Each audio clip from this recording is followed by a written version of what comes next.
नमस्कार, आप देख रहे हैं यूनाइटेड जेके और मैं हूं सुरेंद्र शर्मा। जम्मू कश्मीर में 5 एमएलए की नॉमिनेशन के मुद्दे पर अभी भी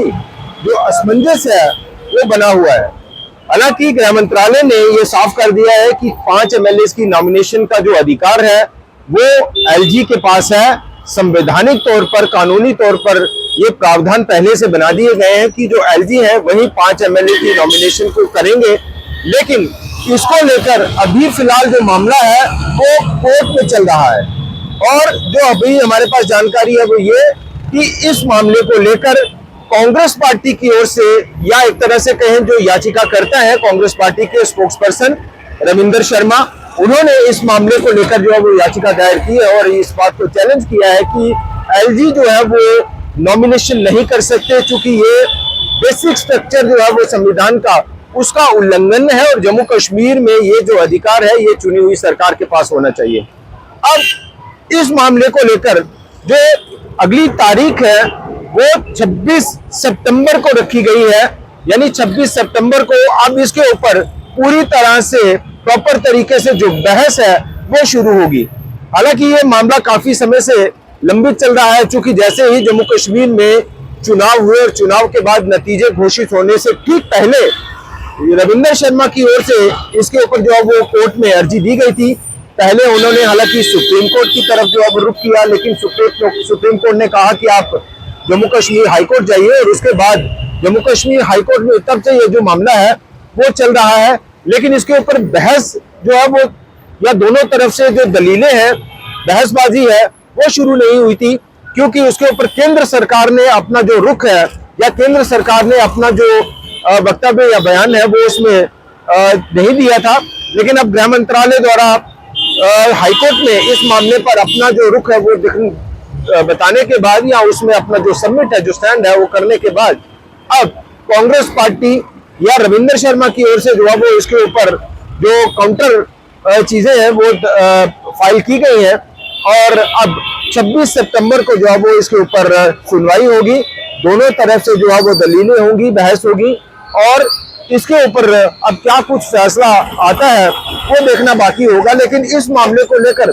जम्मू कश्मीर की सियासत इस वक्त पूरी तरह से गरमाई हुई है। वो इसलिए भी क्योंकि बार बार जो राज्य सरकार है या उमर सरकार है वो ये कह रही है कि भाई ये संविधान का उल्लंघन है, ये जम्मू कश्मीर की चुनी हुई सरकार के अधिकारों का हनन है और जम्मू कश्मीर की सरकार को अंडर एस्टिमेशन करने वाली जो बात है। और केंद्रीय गृह मंत्रालय कह रहा है कि ये जो पावर्स हैं वो पहले से डेलीगेट कर दी गई है एलजी को और एलजी ही जो है वो 5 एमएलए की नॉमिनेशन का जो अधिकार है, संवैधानिक अधिकार है, वो रखते हैं। तो उसके ऊपर अब दोनों तरफ से जो खींचतान है इस पूरे मुद्दे पर वो चल रही है। और पूरा आपको बताएं कि जम्मू कश्मीर में 90 विधानसभा सीटों पर चुनाव हुए हैं।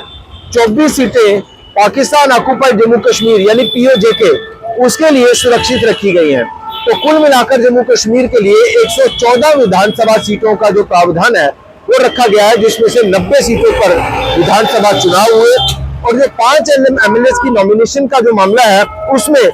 2 कश्मीरी हिंदू माइग्रेंट उनके लिए रखी गई, जिनमें से एक महिला और एक पुरुष नॉमिनेट जो है वो किया जाएगा। इसके अलावा एक महिला नॉमिनेशन का प्रावधान जो है वो रखा गया है और एक जो है वो माफ कीजिए 2 महिलाओं के नॉमिनेशन का जो प्रावधान है वो रखा गया है और एक सीट पीओजेके रिफ्यूजीज के लिए रखी गई है। तो इस तरह से 5 एमएलए की नॉमिनेशन का जो प्रावधान है वो जम्मू कश्मीर के लिए रखा गया है। और हमने इसके ऊपर बाकायदा जो है वो इंटरव्यू भी किया है रविंद्र शर्मा का। उनका सीधे तौर पर कहना है कि जब जम्मू कश्मीर की विधानसभा सीटों की जो सैंक्शन स्ट्रेंथ है वो 114 है, जिसमें से 90 विधानसभा सीटों पर चुनाव हुआ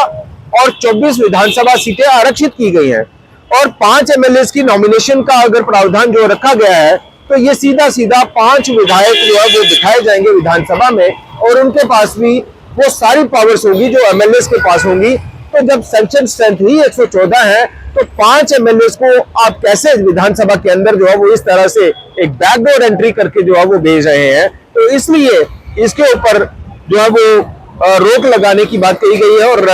इन पावर्स को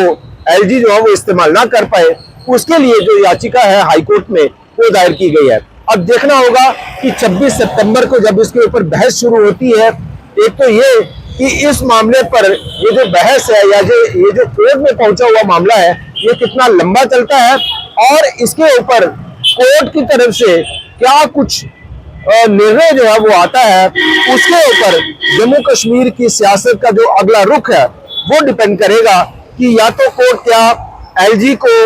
जो पावर्स देने की बात गृह मंत्रालय कर रहा है, क्या उस पक्ष में ये फैसला जाता है, या फिर जो याचिका दायर की गई है, पीआईएल दायर की गई है, उस पक्ष में कोर्ट का जो फैसला है वो आता है और उसके ऊपर सारी चीजें जो है वो मयसर करती हैं। दारोमदार है कि अब कोर्ट इस मामले पर कितनी लंबी ये बहस चलती है और फैसला कोर्ट की तरफ से क्या आता है 5 एमएलए की नॉमिनेशन के मुद्दे पर। फिलहाल इतना ही, देखते रहिए यूनाइटेड जेके। नमस्कार।